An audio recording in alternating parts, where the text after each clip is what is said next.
Well, hello everyone. This is Troy Harper here at Harper Cigar Lounge, and welcome back to the grand finale of From Havana to Horror.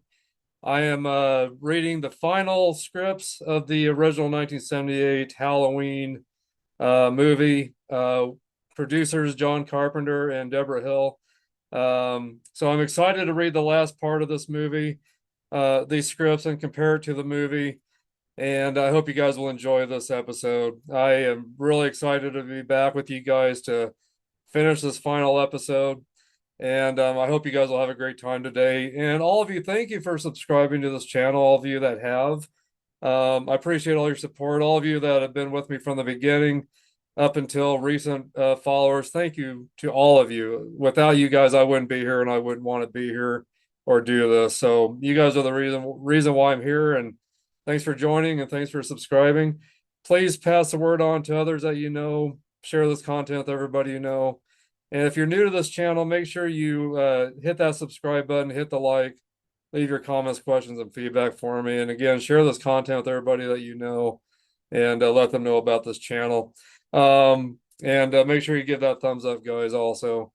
You guys are the greatest. Thanks for being here. The cigar that I'm smoking today, and then I'll be reviewing also is this H. Upmann 1844 Reserve Collection. Hopefully you guys can see that okay. Anyway, really nice looking stick. This was gifted to me by Ira Lee over at the Boutique Cigar, along with his wife Danielle. So thank you guys. I appreciate that. Again, Ira Lee and Danielle with the Boutique Cigar. So anyway, I'm anxious to smoke this. Again, this is a cigar that this cigar brand has originated in Havana, Cuba. The origins go way back to Havana, Cuba. But let me tell you a little bit about this stick. It's a 5x50 Robusto. Country of origin is Honduras. The factory is Flor de Copan, Flor de Copan, SA. Wrappers Ecuador, Connecticut. Binders Honduras. Fillers Honduras. And again, it's a 5x50 Robusto. And suggested retail price from the manufacturers is around $740. A box of 25 is around $185. And this was released on June in 2021. So anyway, again, really, really nice looking stick. I love that dark blue and a silver wrapper, color of my Dallas Cowboys. So anyway, but let me tell you a little bit of history about H. Upmann. And if I didn't tell you this, it's an H. Upmann 844 Reserve Collection cigar. So anyway, H. Upmann is a Cuban brand of premium cigars established by banker Herman Dietrich Upmann, who also founded the H. Upmann and Company Bank on the island. The brand is currently owned by a British corporation, Imperial Brands. The cigars are manufactured by Habanos SA, the state-owned tobacco company in Cuba, and Altadis in La Romana, Dominican Republic. H. Upmann is among the oldest cigar brands in existence.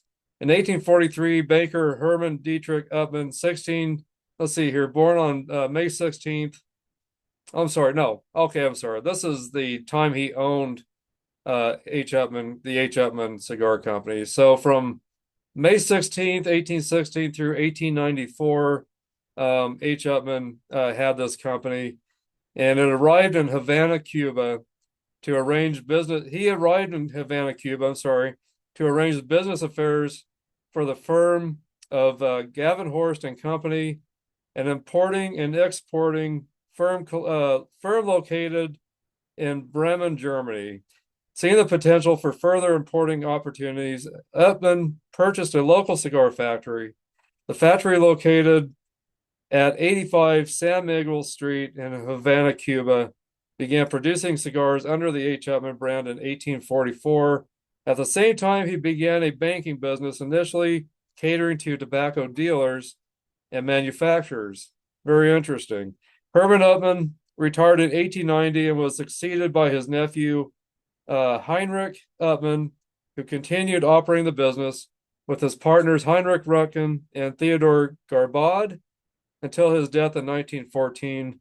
Heinrich Upmann was in turn succeeded by Hermann and Albert Upmann, nephews of Heinrich. By 1900, H. Upmann Cigar Manufacturing had moved to a large building located at 159 to 169 Paseo de, let's see, 159, 169 Paseo de Chacon, later renamed Avenida Carlos III in Havana, Cuba. Sited between Calle Velascoin and Avenida Carlos III, Turcaro, and I know I'm not pronouncing some of this right, guys. I'm sure I'm slaughtering these names. The H. Upmann Bank was at Calle Mercedes, Armargara, 1 through 3 in Havana. Upmann is sometimes credited with the invention of packaging cigars in cedar boxes to give their customers. These original boxes were, Upmann is sometimes credited with the invention of packaging cigars in cedar boxes to give to their customers. These original boxes were labeled with the H. Upmann name and contained other manufacturers' cigars, most likely as an advertisement for the operation until the Upmanns brought their own cigar factory in 1844, the famous H. Upmann factory, now known as the Jose Marte factory in Havana. Through the late 1800s, the H. Upmann brand gained international recognition at various exhibitions and won 7 gold medals, which still carry the lithographed art on today's H. Upmann boxes.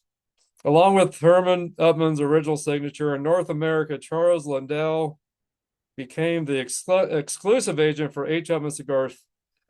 Became the exclusive agent for H. Upmann cigars for many years. So anyway, so there's some history on the H. Upmann cigar right there. And I've had several H. Upmanns over time, and they've all been actually very good cigars. So I'm very anxious to try this one.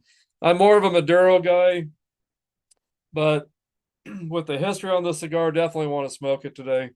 Get a taste of the wrapper. Got some nice natural sweetness to it. Almost kind of a honey kind of a taste to it on the wrapper.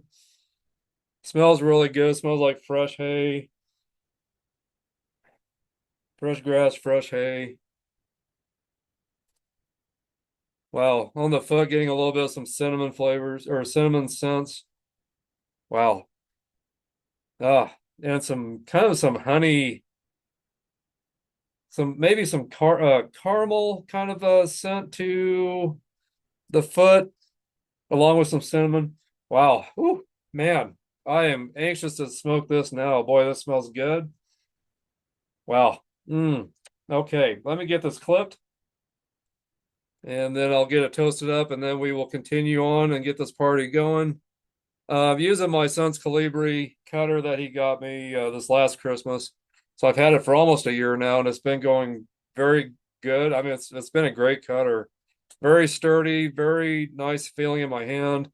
And it's got that V cut and the guillotine cut on it, whatever one I want to choose. Depending on what size of cigar I use or I'm going to smoke.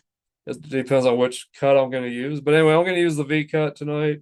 So let me get that clipped. And there's the V cut right there, as you can see. Get the cold draw. Oh, wow. The cold draw is terrific. Kind of a nice honey, kind of a cinnamon taste to it, just like the smell or the aromas I got off the foot. Almost the same kind of a thing, but I've got a taste of that cinnamon and honey. On the foot, I got the aromas of it. So anyway, but this is going to be a terrific cigar, I have a feeling. Give this a little bit of a toast, and then I'll do my final light with a match. Thanks, guys, for being here. I hope you're all doing great out there. Thanks for all your support to me again. I hope I always tell you guys thank you for your support to me.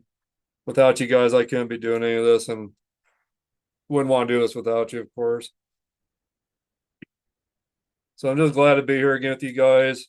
Hopefully you'll enjoy this. It's please let me know in the comments if you're a fan of the Halloween, franchise. If you like all the movies in the franchise, including the Rob Zombie ones, or if you don't like the Halloween franchise all the way through, if you're just a fan of the very first one, or maybe the Halloweens that came out starting in 2018, that John Carpenter had his hand on again. Let me know, guys, what part of the franchise you like or what you don't like. Let me know anything about this franchise that you know about that you enjoy or don't enjoy. Um, but again, today we're going to read the final scripts of the 1978 Halloween movie with producer and director John Carpenter and Debra Hill. Rest in peace, Debra Hill. She passed away quite some time back. So anyway, but rest in peace, Debra Hill.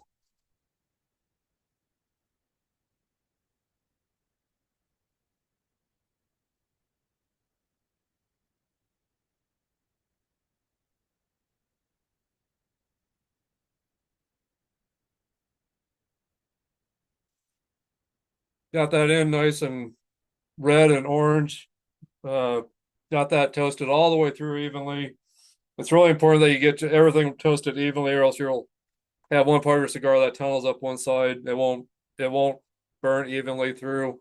So you gotta make sure you toast it all evenly. So I like to rotate my lighter, my flame, my cigar, get all angles of that foot, get it all toasted up nice. Mm, wow. And I don't know anything about the taste notes. I couldn't find any notes about the taste notes. I couldn't find anything on the web about the cigar when it comes to that. So I'm gonna have to just tell you what I'm experiencing as I smoke through this. But right now I'm getting some pepper and some spice, almost some kind of red pepper. Um, just getting a nice blast of red pepper and spice. Some nice cedar, taste notes as well. Anyway, so I'm thankful to have another cigar here tonight that the company originated in Cuba and Havana. So anyway, so very excited about continuing to smoke this cigar. And in the last episode, or the last show we did, I ended with where uh Jamie Lee Curtis, my gosh, Laurie Strode is what I'm trying to think of. So Laurie Strode, last episode, Laurie Strode's babysitting Tommy Doyle, and Lindsay Wallace comes over with her friend Annie, leaves the kids with Lori as Annie leaves and goes originally supposed to go get with her boyfriend. She gets killed in her car. And it was the car that I think the family owned, that she was babysitting for. And then one of the other gals is also killed. Her other friend is also killed. Um, and I'm always forgetting the name of the other girl in this movie. um, Let me find it really quick. Um, but anyway, so everyone's been killed off, and Laurie Strode, you know, goes across the street because she has realized that something's not going right with the house across the street. So she goes to see what's going on, and lo and behold, all of her friends have been killed. She finds them. Michael's after her. She gets back to her house, and Tommy Doyle was asleep. She left the kids asleep in their bedroom upstairs to go across the street to see what was going on. And you'll have to go back, and I don't want to get into great detail because I want you to go back and watch the past, shows. But Lori Michael's chasing her back to the house. which I'm going to show you something here that will kind of give you guys an overall view of what happened on the last show with the scripts. Which these scripts have been really different compared to how they end up changing things in the movie. And I'll continue to, read these scripts and tell you what is different about the scripts compared to the movie, or compared to the movie compared to the scripts, vice versa. But anyway, so Lori gets back inside. She sends the kids back upstairs, tells them to lock their door. And so Michael ends up getting inside the house. Lori can hear him breathing, and she's on the floor. She grabs a sewing needle, or one of those big knitting needles. And of course, Michael lunges up from behind the couch and she stabs him in the neck. Michael falls down behind the couch, and he drops his knife, and Lori grabs his knife. And that's where we ended up on the last show. But I want to show you guys a couple things here. An overall look at what really went on during the last show. So let me go to my screen share. And before I continue, actually, I want to show you guys this Boston Scally cap I'm wearing. This is the Halloween Rose. If you're interested in these caps that I wear during pretty much almost all of my podcasts, I'll leave a link in the bio section for you guys. But this is the Halloween Rose by Boston Scally. There's the inside of it right there. And this is an 8-panel Peaky. 8 panels on there. So it's an 8-panel Peaky with a button on the top. And wool and polyester, gray with some orange and black, plaid fabric in there, or patterns. And then, of course, I got my cap pins that match. And I got this one from, I'm sorry, let's see here. I always get myself backwards on these on these shows. My gosh, I can never get myself right. Anyway, so this button from Shirt Show. And again, this button says Scally Crew, this cap pin. So anyway, so there's the ones from Boston Scally right there. The rose and the skull, the rose in its mouth. And then this one here from the Scally Crew. That was made for Halloween. Orange colors on this. So anyway, so that's my cap from Boston Scally that I'm wearing tonight. So check out Boston Scally if you're interested in these caps. Message me about them if you want. I'll tell you anything about them you need to know. But anyway, love these caps.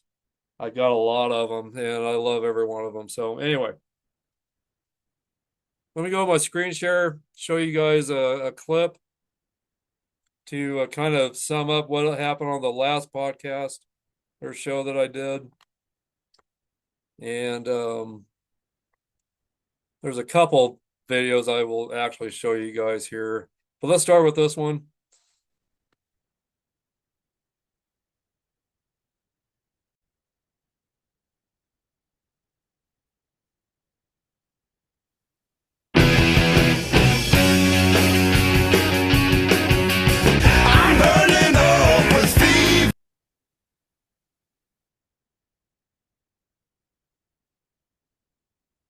Okay, sorry guys, need to get off of this here. Let's see. I better mute this.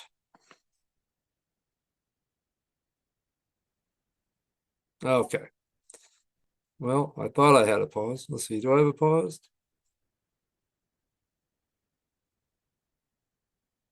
Okay.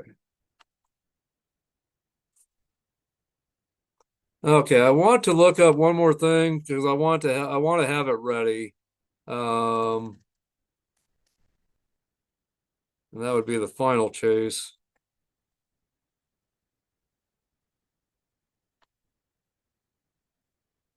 Okay, right here.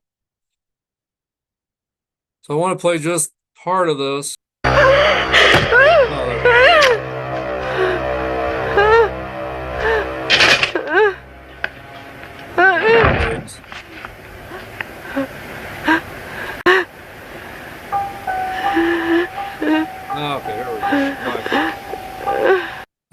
I'm gonna pause that. Sorry, guys, I was having trouble with that. Oh, technical difficulties. I'll blame it on that. Not sure what that is. Don't need that. Oh, let's see here. Okay, here we go. Okay, I'm in good shape, it looks like. Okay, I'm back. Gosh, guys. Sorry about the technical difficulties. Anyway, we will finish watching that. After we finish the scripts, I want to show you guys that last part of that chase scene so you can see it visually, compared to how the scripts are tonight. So a lot of changes after they did these scripts, a lot of changes in the movie, that, we found out along the way in the past three shows. And So I'm anxious to see what is different about these scripts compared to the last part of the movie. So anyway, but this cigar is doing very well, by the way. This is probably one of the best cigars I've had in maybe a little while, on this show. Burning great. Look at that even burn. Wow. And look at that ash that's building up. And it's got a nice draw to it. It's not too tight, not too loose. The construction is terrific on this. There's no cracks or nothing falling apart. Of course, I always wait until the burn line gets close to the wrapper or to that cigar band before I take it off. That way, the pectin that they use for glue to keep these bands on here doesn't pull the wrapper off, the outer leaf. Because once that happens and it starts getting heated up, it will start to crack and fall apart on your cigar. So keep your bands on. Don't take those off until you really have to. So anyway, really happy with this cigar. So anyway, let's continue on with the scripts. Let's see here. Let's see here. Let's see. Okay, so um let's see, angle on Lori on the couch. She reacts to the feel of the knitting needles and pulls one out. It is long and deadly sharp. So I did read this part at the end of the last show, but I just wanted to start here anyway. She stares at it. Suddenly the shape leaps up from behind the couch, which you guys just saw on that YouTube show. It was kind of a teaser trailer, but it was actually just a part of the scene from the movie. Which I noticed that first uh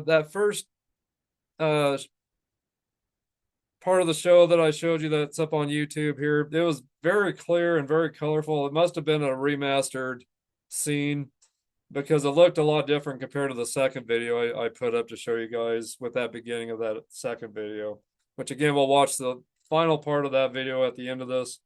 So anyway, but suddenly the shape leaps up from behind the couch. He springs at her, plunging the butcher knife. Angle on couch. The blade of the butcher knife thumps into the couch. Angle on Lori, shape. Instinctively, Lori raises the knitting needle and drives it home right into the shape's neck. The shape springs backward, clawing at the needle, rolling his head back and forth, and suddenly he freezes, hands outstretched, motionless, and falls in a heap on the floor. Lori sits there. The shape doesn't move. Now, in that scene, you saw that he fell behind the couch. Lori begins to cry again, harder and harder. And then cut to street at night. Camera moves with Dr. Loomis as he moves along the street. Suddenly, two headlights hit him, and a police car swerves to a stop next to him. Officer Brackett gets out. Where were you? I went back to the Myers house. And Officer Brackett is actually Annie's dad, that that was killed, in this last scene. She was the one that was laying on the bed with um, the tombstone and the pumpkin next to her while she was laying on the bed. She's the one that got her throat slit in the car as she was going to go pick up her boyfriend. Anyways, Brackett says, "Where were you? I went back to the Myers house." Loomis says, "I found the car. He's here." Brackett, "Where?" Loomis, 3 blocks down. Get in the car and go up to that other street, then back down here. I'm going to be up the block. Brackett turns and hurries back to the car. Loomis starts up to the street again, or starts up the street again. Loomis starts up the street again. as Brackett pulls off in the other direction. Still doing great. Um, and then back to the Doyle house at night. Wide shot of the living room. Lori is on one side of the frame. Wide shot of the living room. Lori is on one side of frame, the motionless shape lying behind the couch on the other.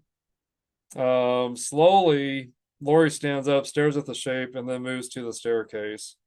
Slowly, painfully, Lori climbs up the stairs, then to the bedroom. Tommy and Lindsay are huddled in a corner, whimpering softly. The door opens and Lori steps in. The two children run to her, crying. She holds them in her arms tightly and nudges the door shut with her foot. It's all right now. Shh. It's all right. She takes the children back to the bed and sits down with them. Lori continuing, now I want you to change your clothes, Tommy. We're going to take a walk outside. Now that wasn't in the movie. She didn't tell them to change their clothes or tell Tommy to change his clothes. She just told them that we were going to take a walk or have them go. She was going to have them go take a walk, not with all of them together. Tommy asks, was it the boogeyman? Lindsay says, I'm scared. Lori says, there's nothing to be scared of now. Get changed.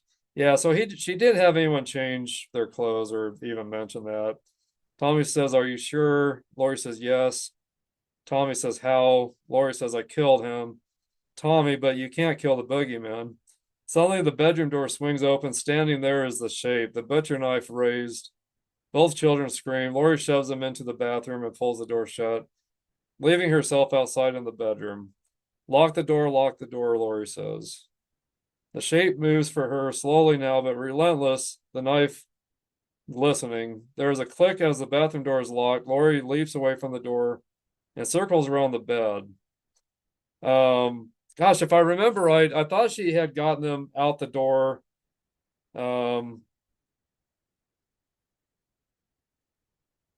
thought she was able to get them to leave the house before Michael showed up.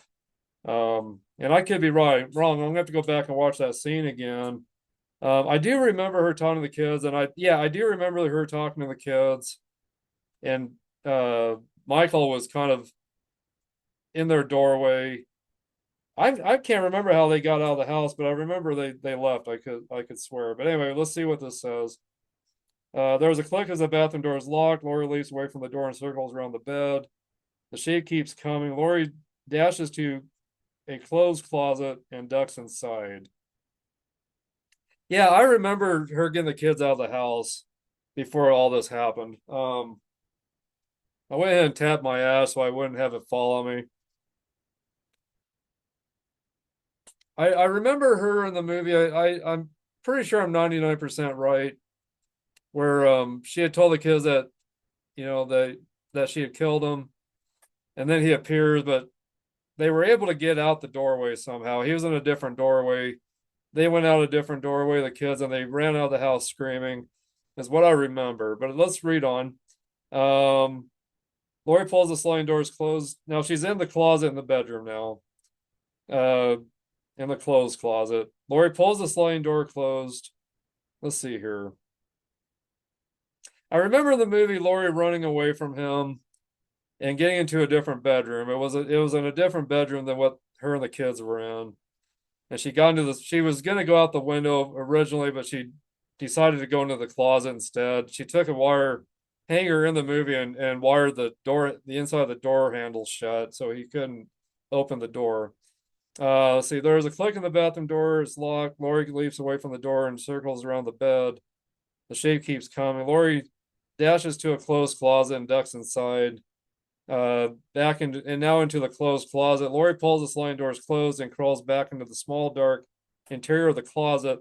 Suddenly, the door begins to buckle as the shape pounds on them. Angle on Lori, she reaches up and grabs a wire hanger from the top of the closet. She rips off the shirt and begins unhooking it. Angle on the closet door. The door buckles inward as the shape smashes against it. Now so that is wrong. I mean, that's not what they show in the movie. She had the wire, she had a wire hanger around the doorknob so he couldn't open it because he was rattling the door trying to open it. and he couldn't open it. So then he starts bashing the closet door in. Um, so she twists the top of the hanger, unwinding the wire. She twists the top of the hanger, unwinding the wire, angle on the closet door. The door breaks in. The shape steps inside, pushing aside the clothes. And he did step in. He had his body halfway in, and he was as he was trying to claw at her, try to get to her, he was knocking clothes down. And that's when she grabbed another hanger, bend it out straight, which it shows here. It says she unhooks the hanger and bends it out straight. The shape leans in, peering down. So that was correct. The shape leans in, peering down at Lori in the corner, raising the knife. Angle on Lori, holding the hanger with both hands. She thrusts it up forward with all of her might. The wire hanger flashes into the shape's right eye. He leaps back in pain, dropping the butcher knife, grabbing his eye with both hands. Back on Lori, she grabs the butcher knife with both hands and jabs it upward. Angle on the shape. The butcher knife plunges into the shape's midsection, right down to the hilt. The shape stumbles backward out of the closet. This cigar is doing really well still. It's a definitely more of a medium strength cigar to me, I'd have to say. But getting some kind of honey notes, some nice natural sweetness to the tobacco. Um, the spice and pepper have kind of gone away at the moment. Just getting some nice creamy honey, cedar kind of flavors. Getting the cedar still, getting some honey. A lot of natural sweetness to the tobacco. Um, but yeah, it started off with a lot of pepper and spice. So anyway, it has mellowed down a little bit. Um, anyway, let's see here. The butcher knife plunges into the shape's midsection right down to the hilt. The shape stumbles backward out of the closet. Angle on Lori, she just sits there in the corner of the closet. There's a thump from the bedroom, then silence. Slowly, Lori crawls around and peeks out of the closet doors. Lori point of vision shape. The shape lies on the floor. So I was wrong. She did lock him into a closet. I do remember that now. She did lock him into a closet as she went and hid into. I'm sorry, she locked him away in the bathroom. She went and hid in the closet in another room. She, stabbed him with the coat hanger and with the knife. He falls down. She gets out of the closet. And she goes and gets the kids out of the bathroom door or out of the bathroom.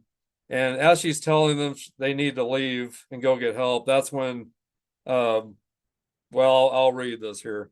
Laura emerges from the closet and carefully crosses the bedroom, avoiding the shape's body. She goes to the bathroom door and knocks softly. Tommy, it's me, open the door. Yeah, this is all correct. There's a silence, and then the door opens. On the other side are Tommy and Lindsay looking utterly terrified. Lori bends down and shields him from the side of the shape. Lori continuing, now I want you to walk to the door, down the stairs, and right out the front door. Lindsay says, you're coming with us? Lori says, listen to me, I want to walk down the street. I want you to walk down the street to the Mackenzie's and knock on their door. You tell them to call the police and send them over here. Do you understand? Tommy says, Lori, you come with us? Lori says, no, do as I say. She stands up and guides the children carefully across the bedroom to the door and ushers them outside. So they ran down the stairs and outside. She doesn't go down to the doorway with them. She's still upstairs, but they go down the stairways out the door.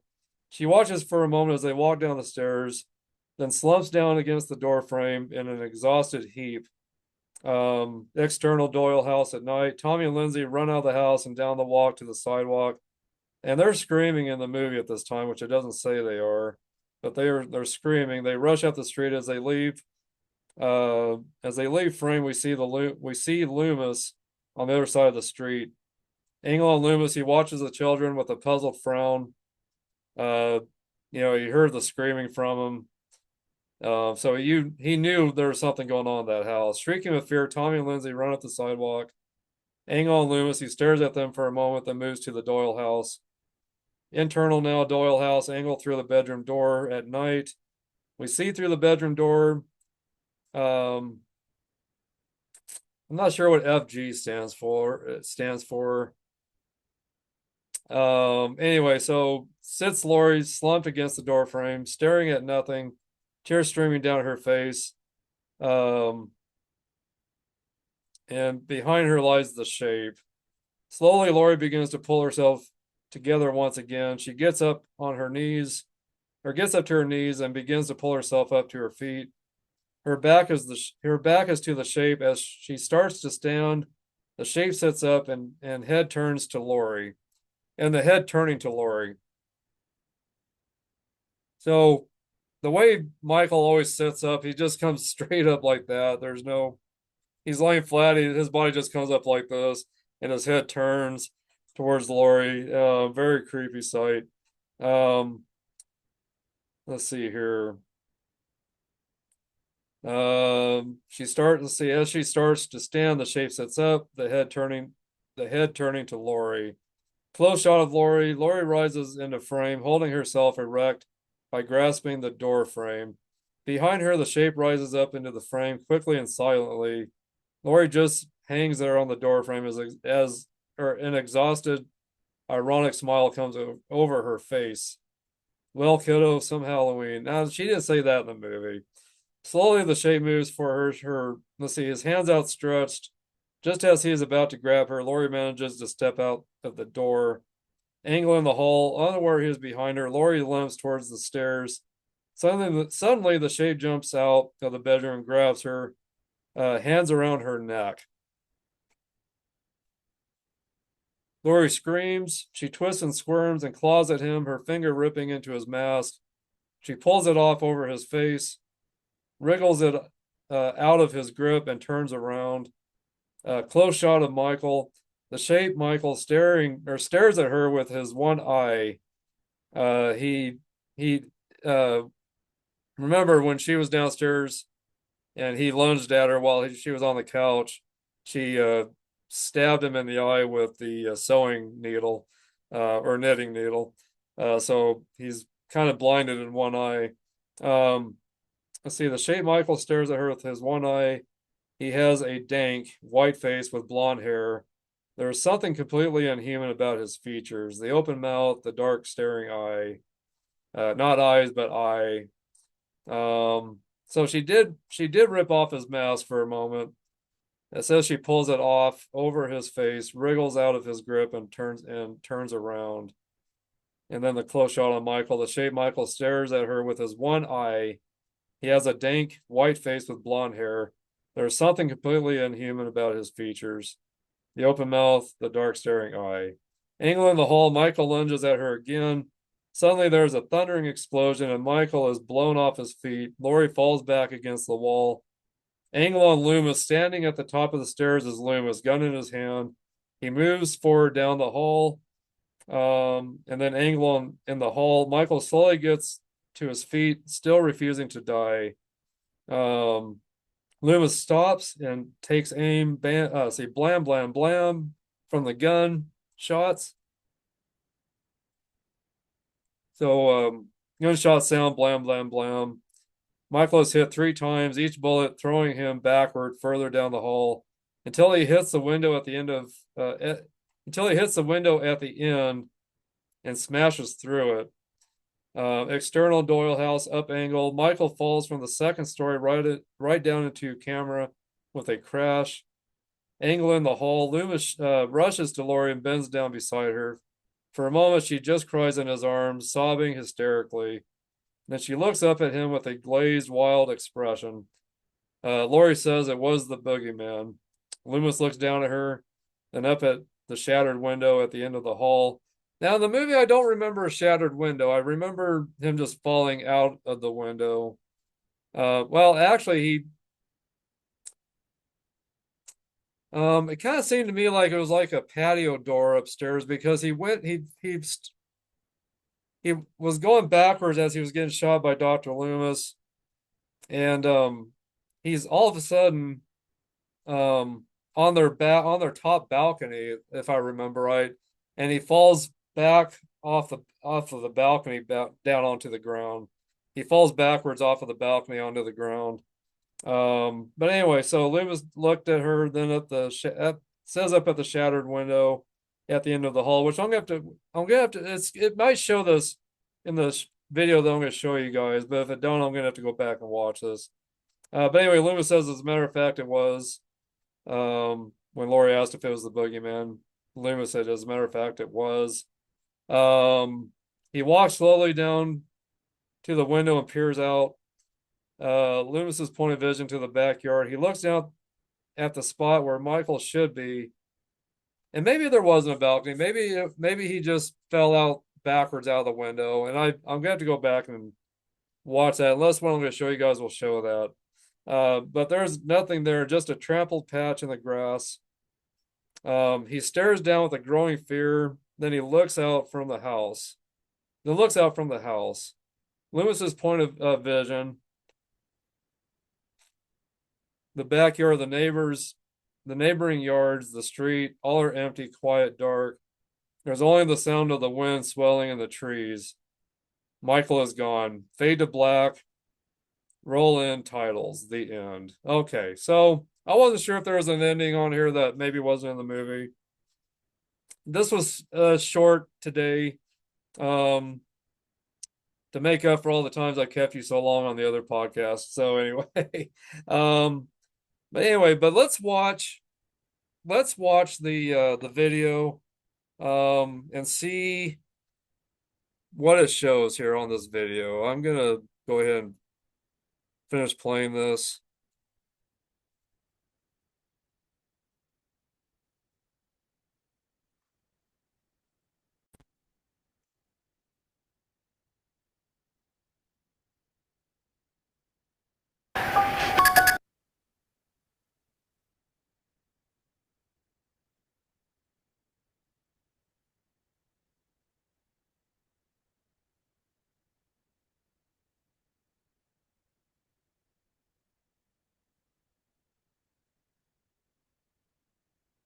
Okay, so I'll apologize ahead of time if any of this gets taken down off of YouTube. So far, I've been very lucky with the past shows that I've done where I've shown the trailers and everything.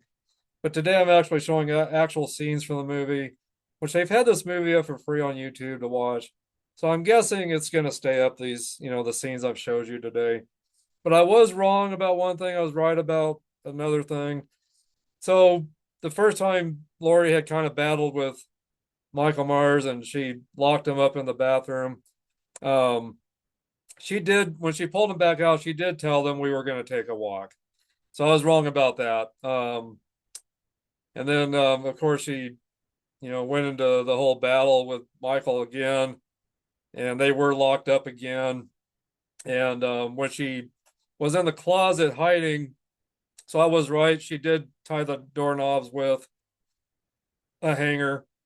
And then when he was busting through, she got another hanger and pulled it out where it was straight. And that's where she poked him or got him in the eye. I forgot in the scene where she was first getting into the house after Tommy Doyle let her in, when Michael was chasing her. And she was on the couch and Michael lunges out from behind the couch. I forgot she stabbed him in the neck with the knitting needle. So that's where she got him in the neck, and then she poked him in the eye when she was in the closet. So, well, I tell you what, she always knew where to hit Michael in the right areas to get away from him. So, she had a lot of very lucky shots in this movie with him. So anyway, and then I was correct. There was a patio door, or there was a door that opened up from the bedroom. He didn't fall through the window and fall out the window and then onto the ground like the script says. And I was correct. There was a door that opened up. There was like a little balcony upstairs off of the bedroom there. And when he was getting shot by Dr. Loomis and he was walking backwards, he walked through those doors backwards and then fell off the balcony backwards, landed on the ground. And then, of course, he was gone once Loomis got out onto the patio himself to see Michael down on the ground, was expecting to see him down there, and he was gone. And all I could see was like an imprint on the grass where he was laying. So anyway, so a couple things I was correct about, a couple things I was wrong about. So wanted to correct that with you. So anyway, but as you can see, if you've watched all these shows, after they did the original scripts, a lot of changes were made in the movie after they obviously did these scripts. So very interesting how, the scripts are originally compared to how the movie is. So very interesting. I've really enjoyed reading this one. I'd like to get some requests from you guys. If there's a horror movie that you would like me to find the original scripts for and read it, I would love to do that. Let me know. If you've enjoyed this and you want to see more of this, let me know. I know we're right at, we're in the beginning of November now. So I know we're past October, but that doesn't mean the horror has to stop, if you ask me. We can continue to do this throughout the whole year if you like. So anyway, but let me know if you'd like to see more of this, and let me know if there's any requests of a horror movie that you would like me to read the original scripts on, compared to the movie, and we'll see what we can do for you guys out there. So, but I hope you've enjoyed this. I really do. This cigar is still doing really, really well. I'm getting close down to the cigar bin, which I'm going to go ahead and take that off, I think. So I got the first one off now. And let me actually, I'll show you the close up of that. So this is the first band that I just pulled off.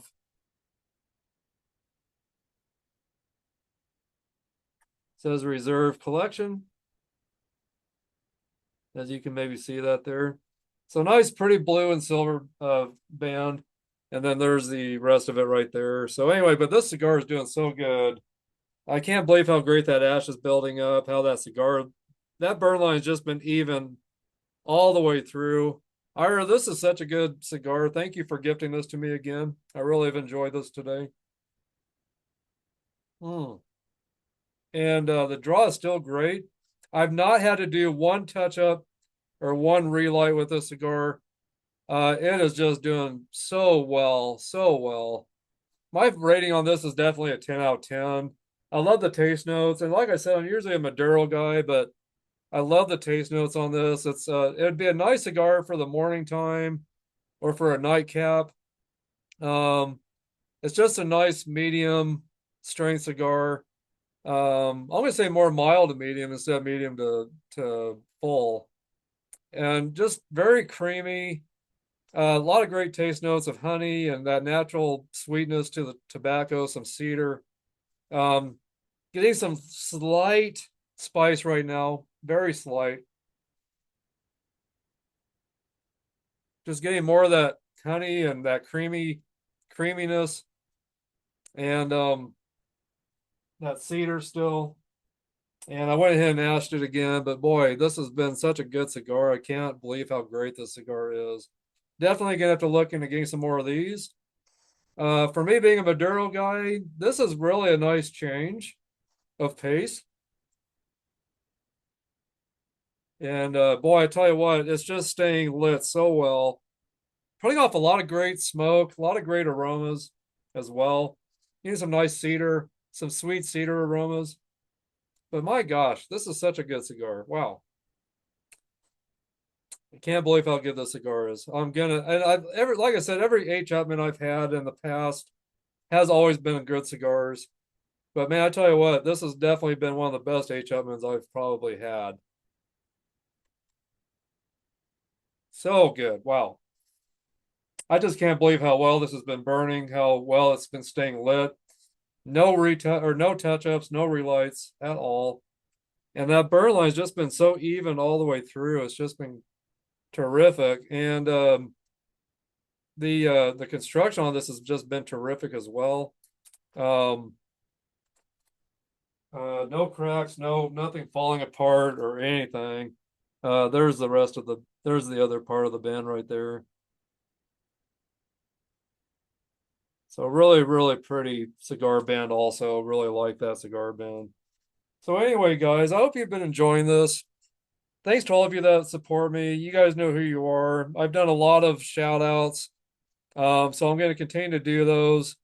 I'll do some more shout outs when I do my next Harper Cigar Lounge podcast. I'll continue to do some shout outs. But y'all know who you are out there. I don't want to keep any longer than I have to because I've kept you guys for so long with some of the other shows. So this one's definitely a little bit of a shorter show today. But again, I'm gonna apologize ahead of time if any of the video content comes down. But if you guys want to see the Halloween movie and you don't have it and you want to catch it for free, YouTube does have it. They do have one that you have to pay for, and I'm guessing that one's probably more in HD. But there's also the one that's for free that's probably not quite as HD as, maybe the one you got to pay for, but still looks really good on the screen. I've checked it out on YouTube. And before I go, gosh, I've been wanting to show you guys something here.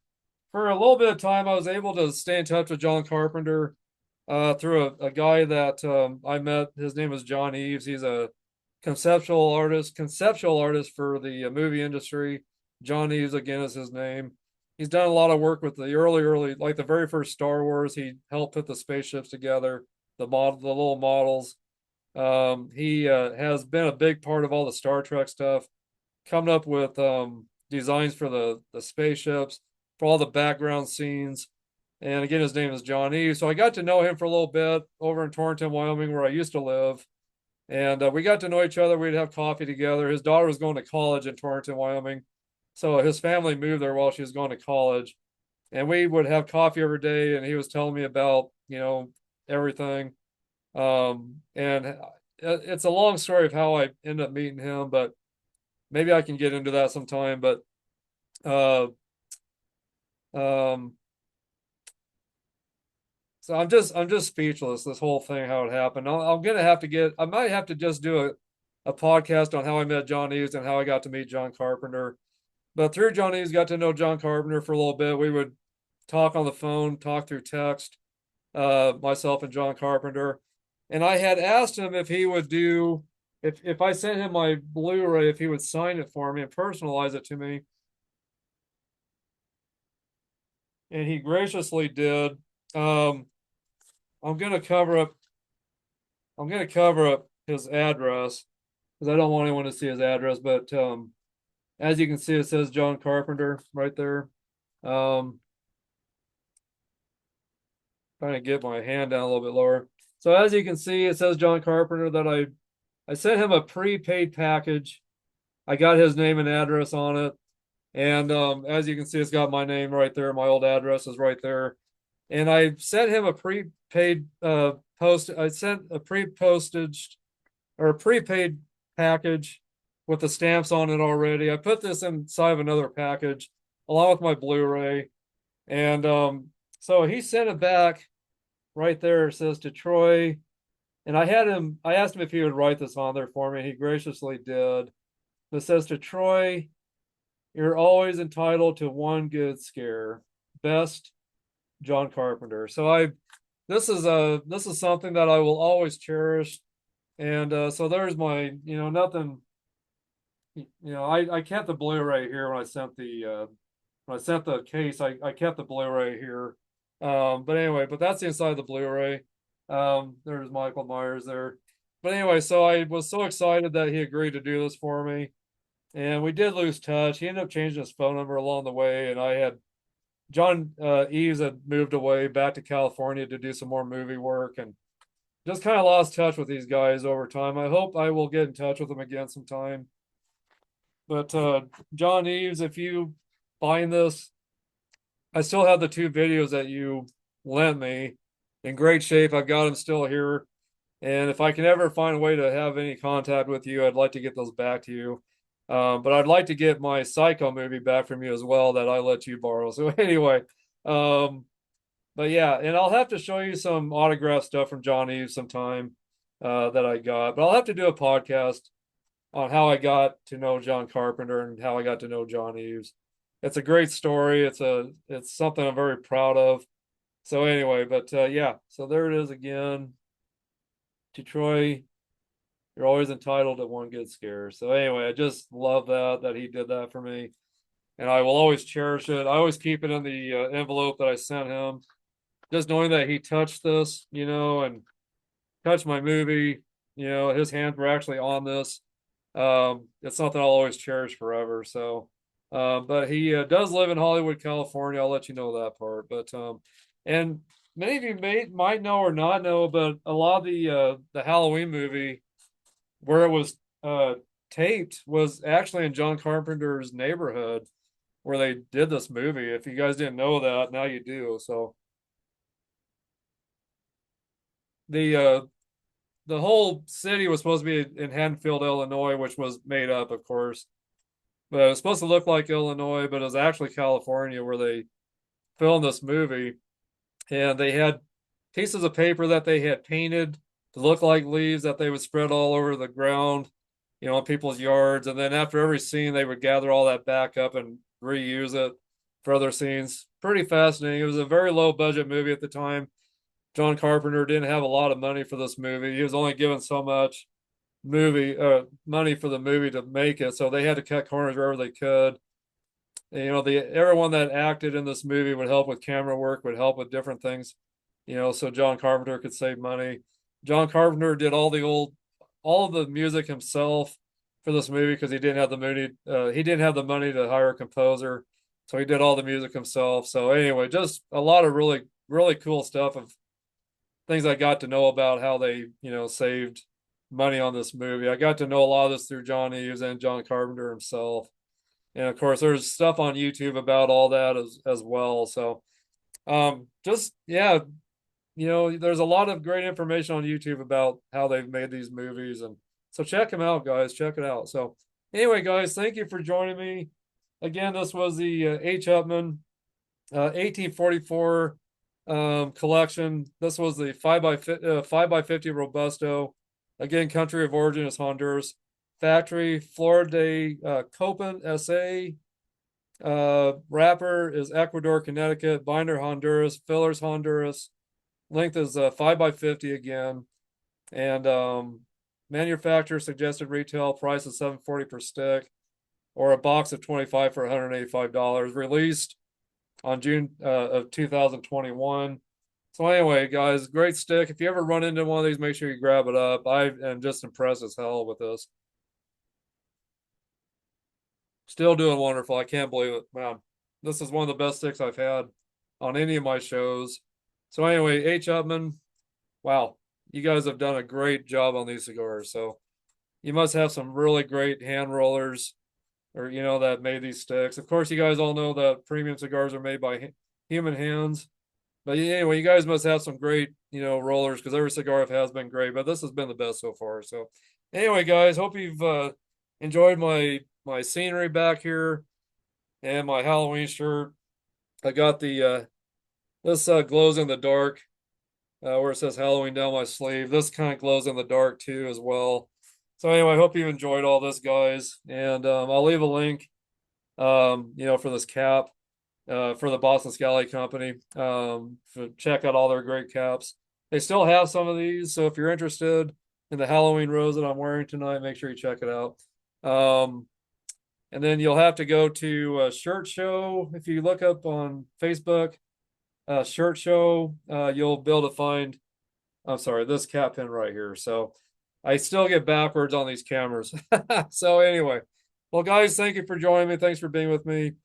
And have a great rest of your night. And have a great rest of your week and weekend coming up. And thanks again for tuning in and hanging out with me to be with me while I read these final scripts of the original Halloween 1978 movie. Again, directed and produced by John Carpenter and Debra Hill. So anyway, if you have not seen the Halloween 1978 original movie, you need to check that out today. And then watch all the other ones afterwards. Halloween 2 is a great one that came out a few years later, directed again by John Carpenter and Debra Hill. Part 2 happening in the same night, the aftermath of what happened after Michael Myers fell out of off the balcony and onto the ground. So great movie too. If you haven't seen that, you got to check that out. So, and then the new movies that have came out, Halloween from 2018 and Halloween Kills in 2021, and then Halloween Ends in 2023, I believe. Check those out as well, guys. So kind of continues from where the first Halloween 1978 ends, is where the Halloween 2018 picks up, and they skip out all the other stuff from all the other movies. So anyway, guys, check them out, and I hope you've enjoyed this time with me. And cheers to you guys. And by the way, I've got a shot, so I want to say cheers to you guys. I'm drinking some got the bottle here. Drinking some Wild Turkey 101, one of my favorite whiskeys. I'm more of a rum and tequila guy, but I like some whiskey once in a while. So I got a shot of whiskey here, so I'm gonna say cheers to you guys. Ah, very good. And cheers to you guys. But anyway, guys, have a great rest of your night. I will see you soon. I'll see you in the comments. Please let me know what you think of these shows. That's some strong whiskey, but it tastes so good. Let me know what you guys think of these shows that I've done. If you have any requests, let me know for some future content that I can bring to you. But let me know what you thought about this, this show tonight and the past shows.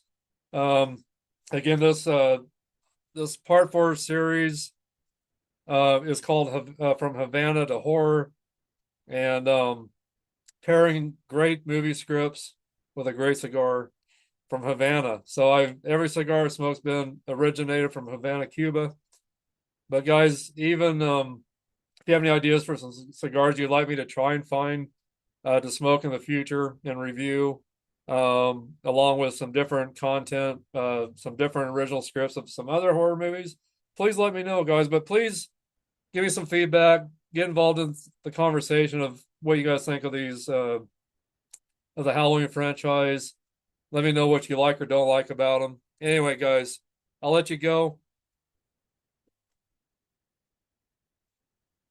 Cheers to you one more time, and I will see you guys later.